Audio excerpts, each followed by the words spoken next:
Hello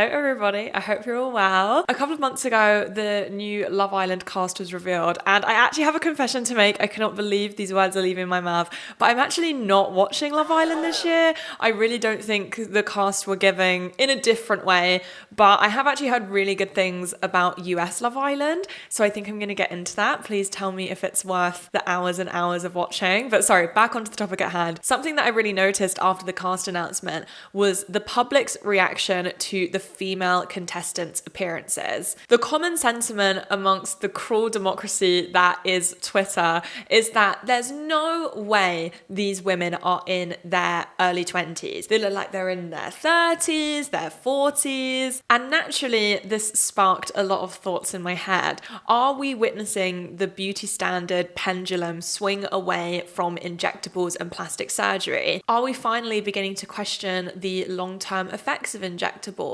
Are we finally realizing the consequences of treating injectables as if you're popping to the salon to get a haircut or a facial? Is this the aftermath of the Instagram phase? And just before we get into it, I would love to thank Skillshare for sponsoring another one of my videos. Woo! Go Skillshare! Woo! I've been making video essays full-time on YouTube for around 3 to 4 years now, but I am always trying to up my video essay writing game. And with Roxane Gay's class, Creative Writing, Crafting Personal Essays with Impact, I've been able to level up my essay writing skill in the comfort of my own home and at my own pace. Skillshare is the largest online learning community for creatives with expert-led masterclasses in anything, and I mean anything. Film, illustration, design, freelance, productivity, and that is literally just the tip of the iceberg. You name it, Skillshare probably has a class on it. Skillshare has all of the resources you will ever need to level up your hobby, your career, your side hustle, and level them up. Take them to the next level, etc. Roxane Gay is one of my favorite writers. Her memoir Hunger is literally in my top 5 favorite books ever. And Roxane covers all of the bases of essay writing, from starting with an idea, conducting research, writing and revising, and getting published. And I found these techniques were really easy for me to apply to my video essay writing process. And speaking of video essays, I actually have a class with Skillshare now. Oh my god, so exciting! This is actually very, very exciting for me because if you watch my channel, you know how much I love Skillshare and how often I work with them. But I have a class on Skillshare now. My class on Skillshare is how to create the perfect video essay, where I cover my entire video essay making process. And I'm so excited for you guys to watch it. I'll be up in the class comments and conversation, keeping track of things, keeping track of your class projects, girls. Yeah, I'm a teacher now. But yes, please let me know if you're taking my class because I'm so nervous that no one's going to be interested. But the first 500 people to sign up using my link will get a 1-month free trial of Skillshare, meaning yes, the first 500 people, you could take my class on how to make the perfect video essay for free for 1 month. So make sure you click the link in the description to sign up. Thank you so much again, Skillshare, for sponsoring today's video, and let's get into it. As I mentioned at the beginning of the video, when the new Love Island cast was announced, there was a very big negative reaction. Part of the negative reaction was that all of these girls look the same, which was my sort of gripe. I just think it's really poor casting to cast 4 girls that all look the exact same as each other. But the other overwhelming school of thought was that these girls who are all in their early and late 20s all look really old. And I just want to make it very clear that I'm not gonna tell you guys whether I think these girls look bad or whether they look old or whether they'd look better without filler or whether they'd look worse without filler. That's not the point of this video. The point of this video is to explore the pendulum swing of beauty standards, the double bind of beauty, injectables in the UK, as well as something that I really want to get into. But something that I did also want to touch on as well before we get into the nitty-gritty is, what are people talking about when they say these girls look old? Because when you think of someone who's old, you often think of like a sweet old lady, like, you know, short, grey or white hair, wrinkles. Often old people are like quite small and, they're just so petite because they're old and they're like hunched over and stuff. None of these women look like an old lady. In fact, they look the complete opposite of an old lady. They're all very tall, they all stand up straight, long hair, completely smooth skin, flawless makeup. There isn't a grey hair in sight. So what do people mean when they say that these women look old? I think people are rather referring to the homogenous look of older women and younger women. And what I mean by this is younger women and older women alike are getting the same work done. They're getting the same fillers and they're getting the same Botox. Injectables like Botox used to only really be reserved for women in, their 30s, 40s, 50s, 60s, so on, who wanted to eliminate their already existent wrinkles. And then young women were sold on the scam that is preventative Botox, and that really, women, we should really be getting Botox as early as possible before the wrinkles even appear, and to stop them from appearing in the first place. Even filler was initially intended for older women who lost volume in their face, and now it's used on younger women to completely augment the shape of their features. But if we just get back onto the topic at hand here, when people are saying these women look old, they're referring to the homogenous look that both a lot of younger women and older women are beginning to share by getting the same treatments, work done, injectables, Botox, etc. But this doesn't stop people from leveraging the word old as an insult. And this is something, I'm not going to get too into it because I have spoken about this before, but I am so sick and tired of people throwing around the word old like it's the deepest insult of all, specifically against women. Now, some of these women look older than they are comes from, I guess, a place of concern where a lot of these women have spent hundreds of pounds, thousands of pounds achieving this look. So the last thing they probably want to look is old. So I guess it's sort of the, you're being scammed, babe, you're being scammed, wake up kind of vibe. And also some of these treatments are marketed as specifically anti-aging. So it does feel like a scam that some of these girls, I'm not going to share my opinion of whether they look older or not, but it is a scam if you're spending, a couple £100 every 3 months to get preventative Botox and you look old. The Botox specifically is making you look older. But the loudest voice of all is the people who are leveraging the word old as an insult, mocking these women, humiliating these women, really truly laughing at these women for spending so much time and money on their appearance, yet looking old and therefore looking worse. But we're going to get more into that later, don't worry, but it is giving cathartic punishment. The general public of Twitter users and TikTok users, I haven't forgotten about you, they were punishing these women for investing so much time and money into their appearance and it backfiring. Now they are free game to be mocked accordingly. And you know what really got under my skin about this?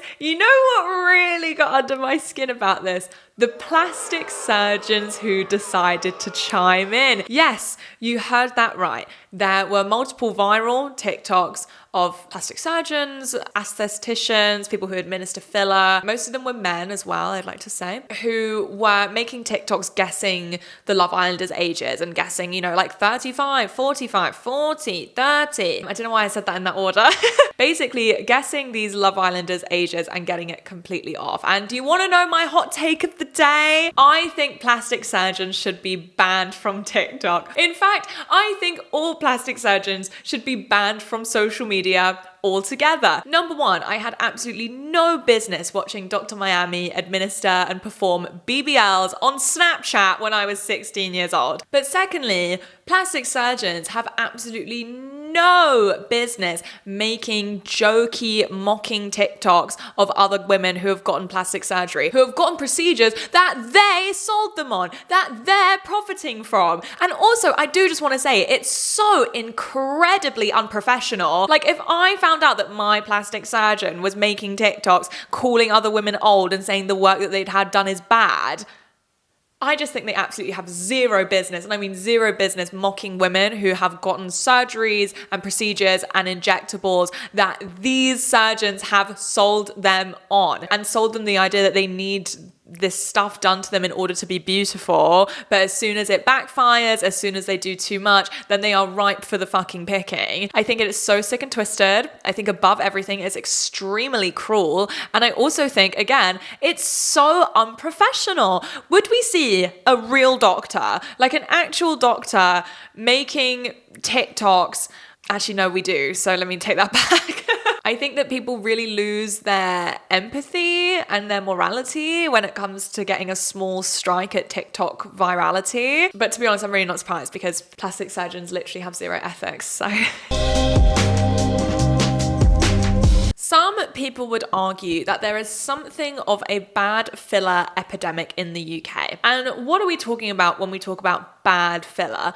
I guess often people are referring to overfilled areas of the face, migration when the filler moves around, also so much filler that your features become quite distorted. And I wanted to explore this today as part of this video because I wanted to explore why so many aestheticians are actually dissolving more filler than they are administering. And I feel like this relates again to the pendulum swing of beauty standards being away from injectables. Firstly, I'm putting my lawyer hat on. Let's touch on the law when it comes to administering filler and injectables, Botox, stuff like that in the UK. So in the UK, you don't have to be a licensed medical practitioner in order to administer injectables. You just need to have the appropriate qualifications in order to get insured. So essentially, you need to take a course. So I decided to put myself in the shoes of a guy or girly or NB who wants to become a filler technician. That's not what they're called. Aesthetician's a very big umbrella term, but basically I want to start pumping up those juicy lips. I want to start giving out a Kylie package for 900 quid. How do I go about this? I'm not going to shout out where this course is because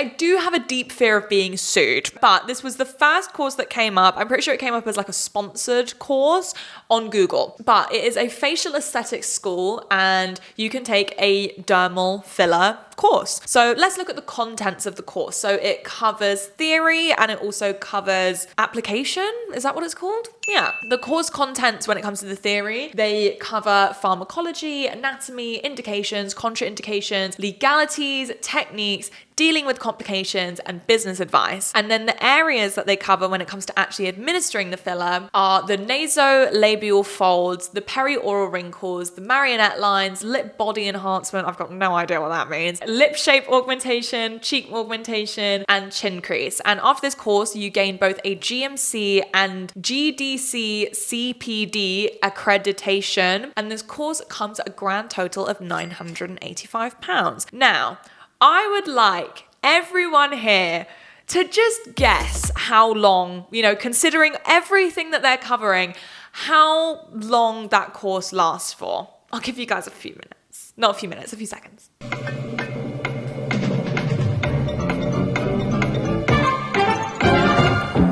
Are you ready? It's 1 day. All of that is covered in one single day. And look, I've never taken this course, so I cannot tell you whether it's good or not. I do have experience in taking aesthetician courses though. I have a beautician background. I was a beautician before I became a full-time YouTuber. And when I was trained at my old salon, the first training I did was waxing and tinting eyebrows, tinting eyelashes, and facial waxing. And that course took place over 5 days. And even after the 5 days, obviously, I was young. I was like 19 when I did the course, 19, 20. But I still, I felt ready, but I was still pretty nervous. So I cannot imagine administering filler into people's faces and only learning it in 1 day. And again, I keep repeating myself, I've never taken this course. I literally cannot tell you whether it's good or bad quality or not. I would actually love to do an investigative documentary about these filler courses and whether they're actually worth it or not and whether they're actually a good source of education. I mean, I don't have the funds for it, big man, but if anyone does have the funds for it, I'm your girl. But hot take, and it's just an opinion, so please don't sue me, anyone, please. But my hot take is that I think these sort of single day dermal filler courses are driven purely by greed. Because why would you spread out education over the course of 5 days when you can cram it all into one and make 5 times the amount of money? And another thing I find really interesting about like filler and Botox laws in the UK is that you don't need a prescription to buy dermal filler in this country. So when you want to buy Botox, you basically have to get a prescription for it. I'm assuming that means ordering the prescription online, showing your qualifications. But with filler, you can just go to the filler shop. You can go onto a website and buy filler and needles and not need to show any sort of proof of your qualifications. And I can imagine this means there must be a huge lack of regulations with what dermal filler is going in and out of the country, meaning that someone who's taken a 1-day course on dermal filler can order some, really cheap dermal filler from overseas and not be super familiar with the ingredients and administer it on the cheap because they want to make money, because this industry is dangerously unregulated. And because these procedures are not treated with anywhere near the amount of gravity as they should be, young people specifically would rather cheap out on lip filler and cheek filler than, spend a couple £100 extra and know that it's safe. Because I think a lot of people don't even take into account that these procedures can actually be really dangerous. And I do also think, and I don't know whether there's going to be a controversial opinion or not, I hope it's not, but I think because you don't have to be a licensed medical practitioner in this country to administer filler, because you can literally just take one of these 1-day courses and be done with it, I think it has led to a lot of aestheticians not having their clients' best interests at heart. They don't have to sign any sort of Hippocratic oath. They can continue to administer filler and overfill their clients' faces because it's making a profit. And because the education they're receiving, if they're learning all of their theory in 1 day alongside the application, then I can imagine the education's pretty surface level. Some aestheticians probably don't even know the long-term effects of overfilling. They probably don't even know what overfilling looks like.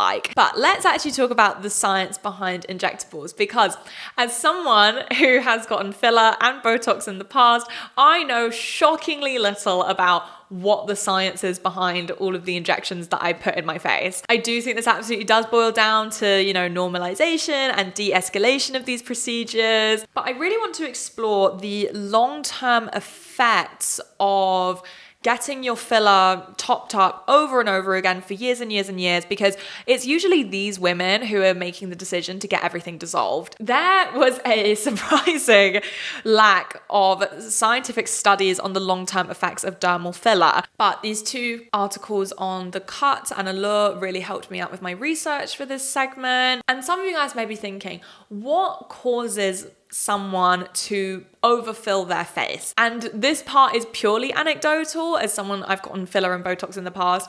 I used to get Botox in my eyebrows. I used to get a Botox brow lift. I had no business getting a Botox brow lift when I was 21. But when I was, 20, 21, 22, I used to get Botox, and I had my lips filled like 4 times, and then I had my chin filled a couple of times as well. As someone who does have experience in this field, I do think that this does come down to something that I name filler dysmorphia as the reason why so many young people are overfilling their faces. The process of getting your filler done, let me just use the lips as an example because that's probably the most common filler. When you get your lips done, they do the injection, they put a mil in, and then you look in the mirror and you look a little bit crazy. You're like, oh God.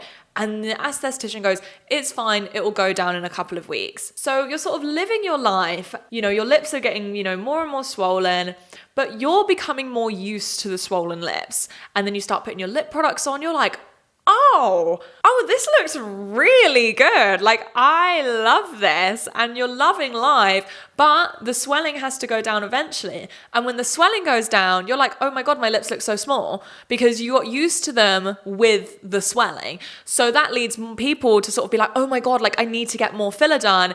And then, as you can imagine, the cycle continues. I also do think getting injectables and these sort of like invasive procedures on your face does lead you to hyperfixate on your features more than ever. There is an endorphin rush that comes with changing your appearance anyway. Whether, you're getting your ears pierced or you're getting your hair cut, there is an endorphin rush that comes with it. And there's the same endorphin rush when you get filler or Botox. So it leads a lot of people, after they get one thing, they're like, okay, I need to get another. Oh, there's a bump in my nose. There's one of my cheekbones is higher than the other, or some bollocks like that. But the thing is that when you're chasing this endorphin rush, you can end up doing some real damage to your face. Another factor which leads to overfilling is the myth of how quickly filler dissolves in your face.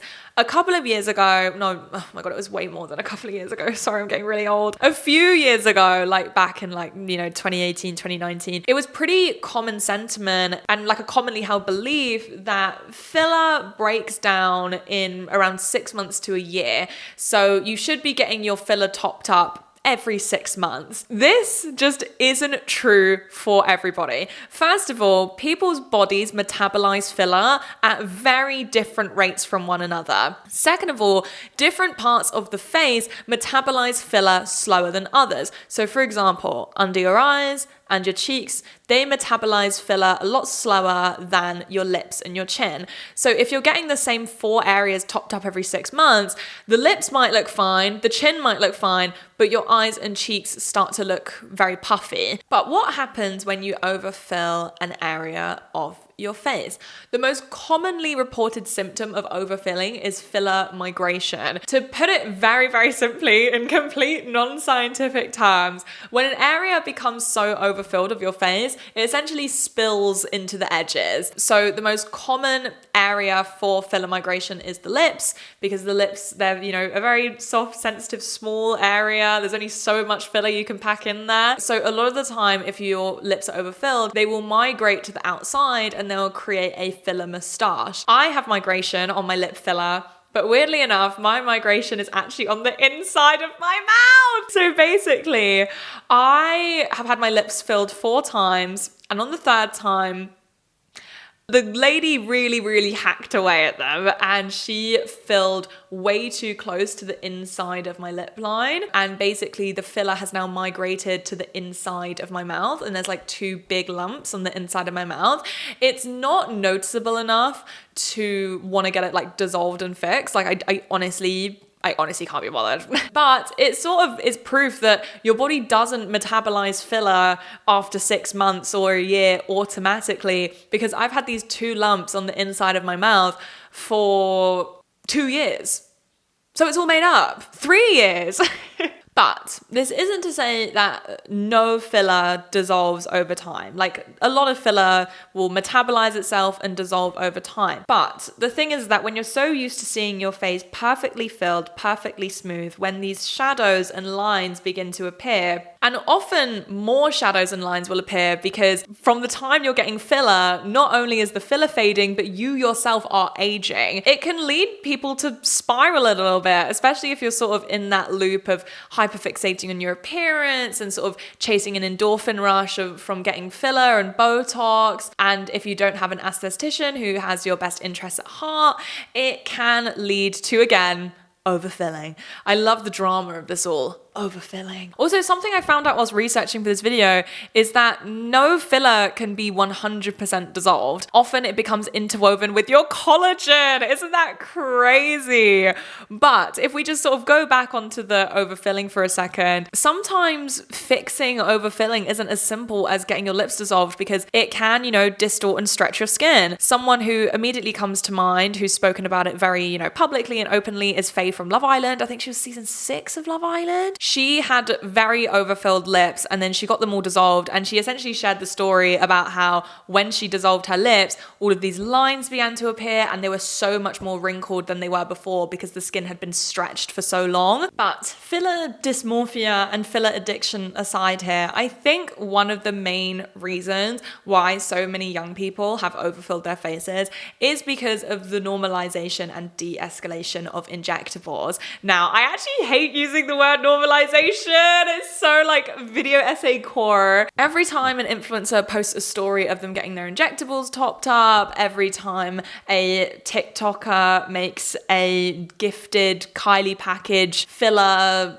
TikTok, just brain rot, brain rot, brain rot. You know, it's just like none of those words were in the Bible, like just pure brain rot. When these procedures are getting grouped in and treated with the same gravity as getting a haircut, getting a facial, getting your legs waxed, it's going to lead to normalization and de-escalation, when really these treatments should be treated with much higher gravity than getting your hair cut, because you are injecting is it called a foreign substance? Yes, into your face. But what I will say is I do think the normalization of injectables has its pros and cons. How did we get to this stage? I would honestly credit Love Island as the reason why injectables are so normalized and so well known today. Before reality TV is in sort of that, mid to late 2010s Love Island, celebrities and reality stars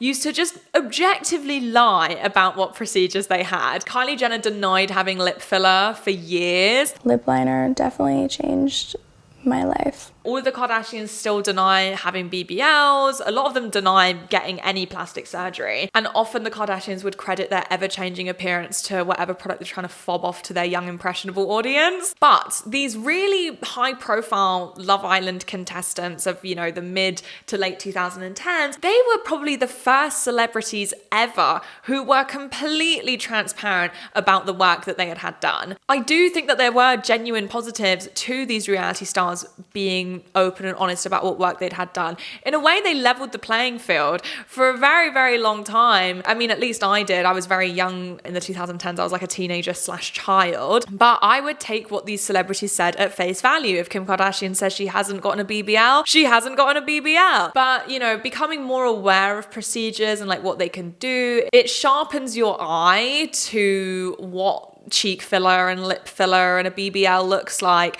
So next time a celebrity says, oh, I've actually never had lip filler before, you know that they're lying, and you know not to compare yourself to someone who has this much time and money to invest in their appearance. But the drawbacks to this is everyone has become aware of what these procedures are, and people are going out and getting them on a whim when really they should be treated with a lot of gravity.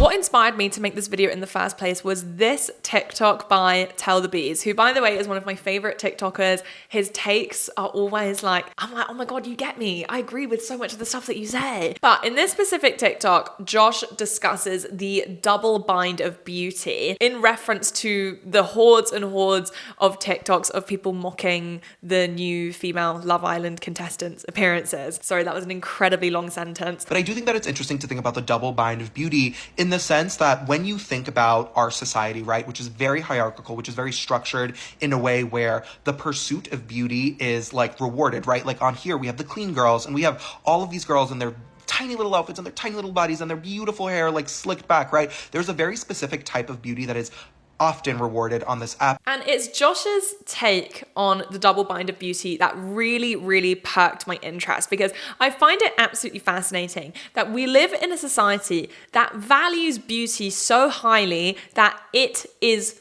currency. I'm not going to get too into it. I discussed pretty privilege in my last video. But as soon as someone is trying to be beautiful, they are punished accordingly. And in the case of these Love Islanders, they're publicly humiliated. There's a reason why people say that good plastic surgery is plastic surgery where it looks like nothing has been done. Think about, as a society, how much people pedestal natural beauties. Saying you haven't had any work done is a flex. Saying, oh, you look really nice today. Oh, I haven't actually got any makeup on. That's a flex. Think about how often men say that they prefer women who don't wear any makeup. And I refer to this as the allure of effortlessness. And I absolutely think that the double bind of beauty and the allure of effortlessness intersect directly with reality TV. As a medium, reality TV was rooted in regular people being thrown into a really unusual situation and seeing it all play out on TV. But since reality TV TV's inception around 20 years ago now, the format is almost unrecognizable from what it used to be. It's transformed into a completely different beast. You know, regular people often use reality TV to now boost their influencer career or get their foot in the door when it comes to mainstream media. Reality TV is now inextricably linked with trying too hard. And I think that not only are these girls perceived as trying too hard to be beautiful, but they're also perceived as trying too hard to be famous, which I think has led people to come down on them even harder and quote unquote put them in their place. But if we circle back to the double bind of beauty, we live in an incredibly self-contradictory society.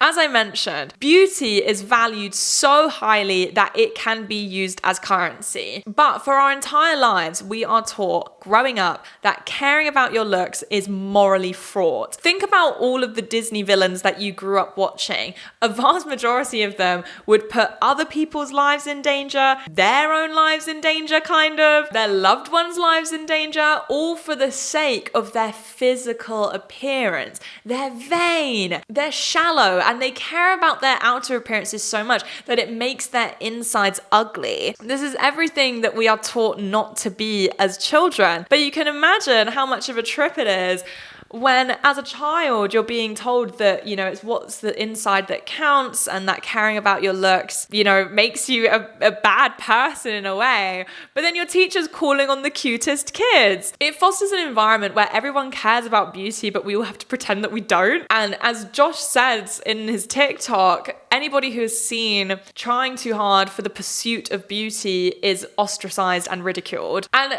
another thing that Josh mentions in his TikTok, sorry, I'm really bouncing off his TikTok, it was honestly sparked many a thought, is he also referred to the theatre kid phenomenon and how it doesn't just apply to beauty. We feel uncomfortable when we perceive anybody as trying too hard. I also, you know, relate this and link this to Camila Cabello's recent rebrand or Katy Perry's awful new song, is that people responded really badly to them because, you know, they're viewed as trying too hard. This is something that, you know, people are perceiving that it doesn't come very naturally to them. And to be fair, I haven't listened to Camila Cabello's new album, so I actually couldn't tell you whether it's good or not. But Katy Perry's new single, I saw a tweet that someone was like, this is something that Vought would release. But if we just circle back to the topic at hand, which is the public turning against women who have had noticeable work, surgery, and injectables done, and the beauty pendulum swing away from excessive makeup and obvious injectables. And the question I want to answer is, who is really left